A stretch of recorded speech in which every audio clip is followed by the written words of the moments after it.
কুনতুম তুহিব্বুনাল্লাহ ফাত্তাবিউনি ইহবিবকুমুল্লাহ। আল্লাহ পাক বলতেছেন, হে আমার রাসূল, হে আমার হাবিব প্যারা দোস্ত,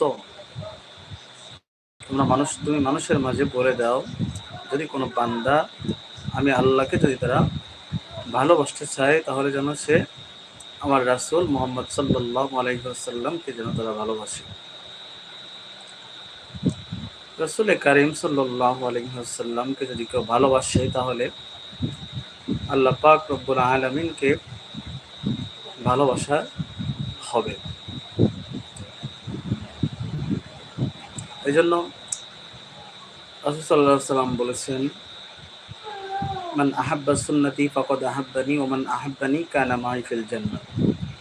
যে ব্যক্তি আমার সুন্নাতকে ভালোবাসলো সে যেন আমাকে ভালোবাসতো, আর যে ব্যক্তি আমাকে ভালোবাসলো সে আমার সঙ্গে জান্নাতে প্রবেশ করবে। সুতরাং আল্লাহকে ভালোবাসতে হলে রাসূলকে ভালোবাসতে হবে।